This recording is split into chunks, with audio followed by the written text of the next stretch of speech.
UPSC journey क्या है, उसमें अगर एस्पिरेंट कोई आना चाहे तो कैसे आएंगे। बिल्कुल, लड़कियों के लिए घर से बाहर निकलना बहुत टफ होता है और कुछ उम्मीदें आपने फादर्स मदर की आंखों में देखी होंगी, राइट। उस टाइम से ही फील होना स्टार्ट हो जाता है कि मेरा बेटा या मेरी बेटी आईएएस या फिर आईएएस बनने वाली है। डेफिनेट। थोड़ा सा मुझे कोचिंग्स की रियलिटी बताइएगा, कौन सी। अगर मैं कंसिडर करूँ तो सारी कोचिंग्स ही एक जैसी हैं। बिल्कुल, बुक्स का बहुत ज्यादा बर्डन डाला जाता है, इसीलिए एस्पिरेंट का जो सुसाइड रेट है वो बढ़ता ही जा रहा है, राइट। हाँ, सारे एस्पिरेंट जब घर से आते हैं ना मैम, तो एक उम्मीद का बैगेज लेके आते हैं। तो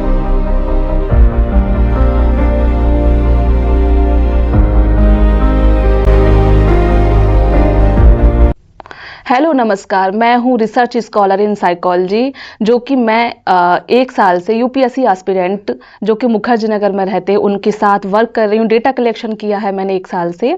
मेरा नाम है कोमल राजकुमार और आज हम एक बहुत महत्वपूर्ण टॉपिक पे बात करने वाले हैं, जिस पे बात करना बहुत ज़रूरी हो गया आज के टाइम पे। आज मेरे साथ एक ऐसे एस्पिरेंट हैं जो कि मुखर्जी नगर में रह के प्रिपरेशन कर रहे हैं यूपीएससी की, और यूपीएससी के बारे में हम उनकी मन की बात जानेंगे कि वो क्या फील करते हैं। इसी के दौरान इसी मंच से आपको बहुत सारे एस्पिरेंट को सुनने का मौका मिलेगा। सो शुरुआत करते हैं मुस्कान से। मेरे साथ मुस्कान है। हेलो मुस्कान, कैसे हैं आप। हेलो मैम, मैं बहुत अच्छी हूँ। सब ठीक। हाँ। ओके मुस्कान, सो जैसा मैंने रिसर्च स्कॉलर हूँ आपके ऊपर, यूपीएससी एस्पिरेंट की मेंटल हेल्थ के ऊपर, और वर्क भी कर रही हूँ इस टॉपिक पर। सो 1 साल से मैं बहुत सारे बच्चों से मिली थी, ठीक है। मैंने आपको आज इनवाइट किया है। सो मैं कुछ क्वेश्चन आपसे पूछना चाहूँगी कि क्या है यूपीएससी जर्नी, क्या है उसमें, अगर एस्पिरेंट कोई आना चाहे तो कैसे आएंगे, क्या आप थोड़ा सा उनको बताना चाहेंगे, ठीक है। तो थोड़ी सी बहुत इंपॉर्टेंट क्वेश्चन है मेरी तरफ से आपके लिए, तो आपको बस अपना रियल एक्सपीरियंस बताना है प्लीज। सो पहला जो क्वेश्चन मेरी तरफ से आपके लिए रहेगा कि पेरेंटल सपोर्ट, जब आप अपनी तैयारी करने के लिए आए थे, अपने घर से निकले थे, कितना टाइम हो गया आपको। मैम, कहा जाए तो 1 ईयर हो चुका है, बट पेरेंटल सपोर्ट कैसे है मैम, स्टार्टिंग में लड़कियों के लिए कितना टफ होता है आप ये चीज़ समझ सकते हैं बिल्कुल। कि लड़कियों के लिए घर से बाहर निकलना बहुत टफ होता है। और मैम, मेरे घर की जो एंटायर जर्नी रही है उसमें किसी भी मतलब बड़ी दीदियों ने या फिर एल्डर सिस्टर्स ने बाहर जाके स्टडी नहीं की है, तो मैंने वो रूल को तोड़ा और मैंने फर्स्ट टाइमली अपनी मम्मी को कन्विंस किया एंड उन्होंने मेरे पापा को कन्विंस किया। पापा बड़े स्ट्रिक्ट हैं, तो उसके बाद फिर मेरी यूपीएससी की जर्नी स्टार्ट हुई मैम, और मैं मुखर्जी नगर आई आज से 1 साल पहले। ओके, जब आप अपने घर से निकले थे तो कुछ उम्मीदें आपने फादर्स मदर की आंखों में देखी होंगी, राइट। मैम, बहुत सी उम्मीदें रहती है। फादर मदर मतलब मैम एक्सपेक्टेशन उनको उस टाइम से ही फील होना स्टार्ट हो जाता है कि मेरा बेटा या मेरी बेटी आईएएस या फिर आईएएस बनने वाली है। डेफिनेटली। यहाँ का मेंटल प्रेशर मैम झेलना और यहाँ को फेस करना, फिर पेरेंट्स के एक्सपेक्टेशन पे खड़े उतरना, ये दोनों चीजें बैलेंस करके यहाँ पे चलना पड़ता है मैम। बिल्कुल बिल्कुल। ओके, सो मुस्कान, जब आप यहाँ आए थे तो थोड़ा सा मुझे कोचिंग्स की रियलिटी बताइएगा। कौन सी कोचिंग से लाइक आप बताएंगे कि किस तरीके से कोचिंग्स एडमिशन लेते हैं, उसके बाद कितना वो फोकस करते हैं बच्चे की मेंटल हेल्थ पे, इसको जरूर ज्वाइन कीजिएगा। मैम, कोचिंग सेंटर स्पेसिफिकली मैं किसी कोचिंग का नाम नहीं लेना चाहूँगी, पर अगर मैं कंसिडर करूँ तो सारी कोचिंग्स ही एक जैसी हैं। और मैम, जहाँ तक बात की जाए हमारे मेंटल हेल्थ की, तो मेंटल हेल्थ के नाम पे कुछ भी यहाँ पे प्रोवाइड नहीं, कोई काउंसलर साइकोलॉजिस्ट कुछ कोई नहीं, काउंसलर साइकोलॉजिस्ट नहीं होता है मैम।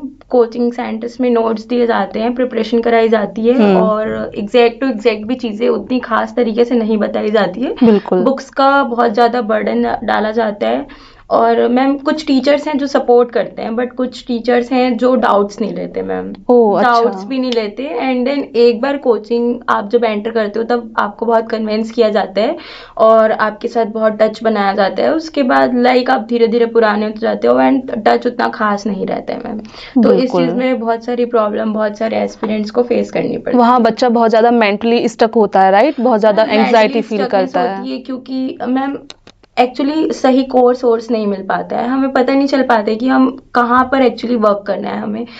हमको बुक्स भी प्रेफर करवाते हैं, नोट्स भी प्रेफर करवाते हैं। उसके बाद मैम PYQs करने भी बोलते हैं। फिर काफ़ी लोगों ने काफ़ी सबके अपने अपने ओपिनियंस रहते हैं, तो हर टीचर अपने अपने ओपिनियंस बताता है। इसीलिए एस्पिरेंट का जो सुसाइड रेट है वो बढ़ता ही जा रहा है, राइट? हाँ specially ma'am, actually UPSC. Competition को देख के ही सुसाइड रेट कुछ ज़्यादा बढ़ रहा है। लोग अनकॉन्फिडेंट कुछ ज़्यादा ही फील कर लेते हैं मैम। बिल्कुल बिल्कुल। मैम हम एस्पिरेंट्स में अनकॉन्फिडेंस आ जाते हैं जब हम बहुत सारे एस्पिरेंट्स को देखते हैं जिनकी अलग अलग क्वालिटीज़ होती है। तो मैम उस हिसाब से हमको लाइक जैसे कुछ नहीं आता है या फिर कुछ आता है तो हम उससे कंपेयर बहुत जल्दी कुछ करने बच्चे लग स्लो जाते लर्नर हैं। भी होते हैं, राइट? Yes, जो ma'am. बहुत धीरे धीरे चीजों को सीखते ठीक हैं, बात। जैसा कि वास्ट सिलेबस होता है आप लोगों का। मैम एक्चुअली जो बच्चे गांव से पढ़कर आते हैं और जो मैम स्पेसिफिकली विलेज से बिलोंग करते हैं, वो जी। बच्चे मैम ज़्यादा कुछ उन्होंने पढ़ा नहीं होता है। हिंदी मीडियम या फिर नॉर्मल इंग्लिश मीडियम स्कूल से उन्होंने पढ़ाई की होती है। तो दिल्ली जैसे महानगर में उनके साथ हायर जुडिशरी वाले या फिर हायर एजुकेशन वाले बच्चों के साथ compete करना थोड़ा सा हार्ड हो जाता है। तो इसलिए उन पे घर का भी बहुत प्रेशर रहता है मैम, और यहाँ का दिल्ली का। सो मुस्कान, मेंटल हेल्थ क्यों जरूरी हो गया है special for UPSC aspirant? Ma'am mental health एक ऐसा इशू है, अगर मेंटल हेल्थ हमारी अच्छी रहेगी तो मैम हम उस बेसिस पे वर्क कर सकते हैं। हमारी साइकोलॉजिस्ट और हमारे न्यूरॉन्स अच्छा वर्क करेंगे मैम, बॉडी में फेथनेस रहती, कामनेस रहती, कॉन्फिडेंस ऑटोमेटिकली जनरेट होता है। और मैम जैसा कि आप देख सकते हैं कि अभी इतने सारे एस्पिरेंट्स जो सुसाइड कर रहे हैं, जो बिल्कुल। मैम मतलब कि लोगों को मार रहे हैं मैम। आजकल इतना ज़्यादा हमारा वो हो गया कोविड के बाद से, यहाँ पे क्रिमिनल केसेस हो गए हैं। तो मैम इस बेसिस पे मेंटल हेल्थ का ही सारा इशू है। अगर लोगों की मेंटल हेल्थ ही स्टेबल नहीं रह पा रही है तो ये सब हो रहा है मैम। अगर मेंटल हेल्थ स्टेबल रहेगी तो इस पे रिवोकेशन आएगा और लोग अपनी गलतियों को एक्सेप्ट करके कामनेस में आएंगे। कहते हैं कि इस जर्नी के दौरान सबसे पहले एस्पिरेंट बहुत सारे अटेम्प्ट्स के बाद गिरता है, राइट? हाँ। बहुत ज्यादा वो फेल होता है, फेलियर का सामना करता है, पेरेंटल प्रेशर आता है उसके ऊपर, सोसाइटल प्रेशर आता है, देन रिलेटिव्स भी कॉल करके बोलते हैं कि भाई क्या हुआ, कब आईएएस वाईएएस बनने हो। इवन मैंने देखा है कि बहुत जगह तो मजाक में उन्हें बोला जाता है कि हाँ भाई आईएएस साहब आ गए आप, इस तरीके से। सो ये चीज कहीं ना कहीं उनकी मेंटलिटी को मतलब एकदम प्रेशराइज करती है, इतना प्रेशराइज करती है कि वो या तो एंजाइटी फील करते हैं, then they go through the depression, right? Yes ma'am, actually सारे एस्पिरेंट्स जब घर से आते हैं ना मैम, तो एक उम्मीद का बैगेज लेके आते हैं। तो सही उस बात उम्मीद है। के बैगेज पे खड़े उतरना भी उनके लिए बहुत जरूरी हो जाता है। तो मैम वो मतलब ये सोच नहीं पाते हैं कि वो इधर का सिचुएशन हैंडल करें या उधर का सिचुएशन। उसके बाद कुछ एस्पिरेंट्स होते हैं जो कि सिलेबस को बहुत ज़्यादा ही टफ मान के चलते हैं और उस पे फोकस करते करते नोट्स पे रह जाते हैं, रिवीजन प्रैक्टिस ये सब नहीं कर पाते। फिर उनको घर की अलग टेंशन रहती है, कोचिंग जाना उसकी अलग टेंशन रहती है, और मैम पीछे से हमारे जो जहाँ हम पीजी में सरवाइव करते हैं वो भी बहुत ज़्यादा लोड देते हैं। और what about PG Muskan? Like वो पीजी वाले का कैसे वो लोग आपको ब्रोकरेज लेके इन्फ्लुएंस करके अपने पीजी में रखवाते हैं ना, राइट? ये भी है। यस मैम, प्रेशर बहुत रहता है मैम। हर मंथ के एंडिंग के तक वो बोलने लग जाते हैं कि हमको फीस चाहिए, फीस चाहिए। मैम फादर होते हैं वो लाइक उनको हमें भी बार बार डोमिनेट करना अच्छा नहीं लगता है, बार बार बोलना अच्छा नहीं लगता है कि पैसे दीजिए, पैसे दीजिए। मैम मतलब दिल्ली जैसे शहर में रह के यहाँ पे खर्चे वैसे भी बहुत ज़्यादा बढ़ जाते हैं बिल्कुल। एज कम्पेयर टू हम विलेज से आते हैं। मैम विलेज में इतनी ज़्यादा चीज़ों की फैसिलिटी नहीं होती है, तो इतनी फैसिलिटी नहीं होती है मैम, इसीलिए यहाँ पर हम लोगों को वो सब चीज़ें महंगी लगती है बिकॉज यहाँ पे कॉमन है। बट मैम यहाँ के लोगों के लिए कॉमन है, बट हम जो बाहर से आते हैं हमको अगर उस चीज़ की जानकारी नहीं है तो हमसे और ज़्यादा पैसे लिए जाते हैं। सो बेटा मुझे एक और चीज आप बताएंगे कि what about competition in UPSC? कितना ज्यादा कंपटीशन है, इसको थोड़ा सा आप बताओ कि कैसे बच्चे फील करते हैं। मैं कंपटीशन के हिसाब से एलेबोरेट करूँ तो 10 लाख से 20 लाख बच्चे फॉर्म भरते हैं ma'am every year ma'am. 10 lakh से 20 लाख बच्चे फॉर्म भरते हैं, जिसमें से मैम सिर्फ जो सीरियस एस्पिरेंट्स होते हैं वो सिर्फ 20,000 होते हैं मैम। बाकी सारे एस्पिरेंट्स कुछ ठान के नहीं भरते या फिर कुछ ट्रायल कर लेंगे इसलिए भरते हैं। तो मैम सीरियस एस्पिरेंट्स ना होने के कारण 20,000 का कंपटीशन हमारा रियल एक्चुअल रहता है, बट हमें लगता है कि 20 लाख बच्चों का है। हम भीड़ देख के पहले ही उस चीज से पैनिक हो जाते हैं, राइट? भीड़ सबसे ज्यादा, क्राउड कहते हैं ना, पॉइजन की तरह काम कर रही है। यस मैम, तो वो 20,000 में से मैम उसके बाद फिर जो मेंस के लिए सेलेक्ट होते हैं मैम वो 5,000 बच्चे सेलेक्ट होते हैं ओनली।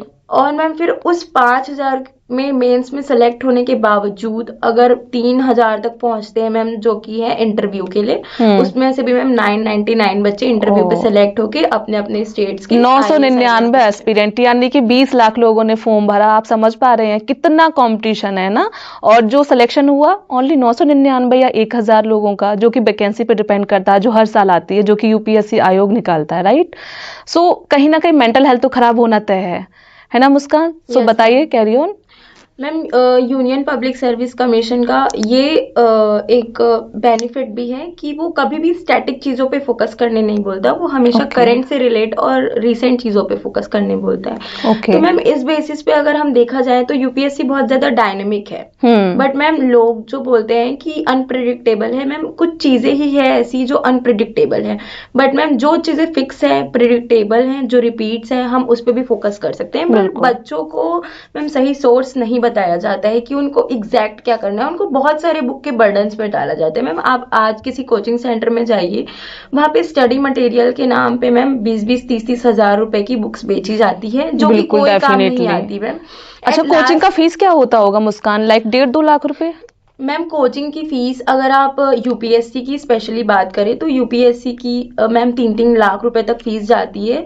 जैसे कि हमारा बहुत फेमस सेंटर है, यूपीएससी का कोचिंग सेंटर है, आईएएस दृष्टि आईएएस। वहाँ पे मैम आपकी 2 लाख तक फीस चली जाती है। उसके बाद ओके। मैम अगर आप कहीं दूर से आते हैं तो वो आपका हैंडलिंग चार्ज और लग जाता है, उसमें आने ओके। का जाने का खर्चा लग जाता है देन मैम। पीजी का खर्चा हो देन जाता है। पीजी का खर्चा हो जाता है मैम। और उसके बाद भी सेटिस्फाइड नहीं कर पाते आप अपने आप को कि आप वेल सेटिस्फाइड होके पढ़ रहे हैं। बिल्कुल। ऊपर से मैम दिल्ली का पोल्यूशन इतना ज्यादा है कि आधा बच्चा उसमें बीमार हो जाता है, फिर हॉस्पिटल में अलग पैसे लगते हैं। ओ, ये भी रियलिटी है ना, ये भी देखना पड़ेगा कि बच्चे बीमार भी होते हैं देन बहुत उसके ज्यादा। बाद पॉल्यूशन की वजह से। सो मुस्कान, व्हाट अबाउट मुखर्जी नगर? देख, कहते हैं कि यूपीएससी का टेम्पल इसे कहा जाता है कि मुखर्जी नगर जाओ भाई, बैग उठाओ अपना, जाके कमरे के किवाड़ लगाओ, अपना बैठने लेके पड़ जाओ ना। सो थोड़ा बताएंगे मुखर्जी नगर क्या रियलिटी है? क्या मैम सच में यहाँ आना सही रहता है, या फिर अपना बच्चा घर से तैयारी करे?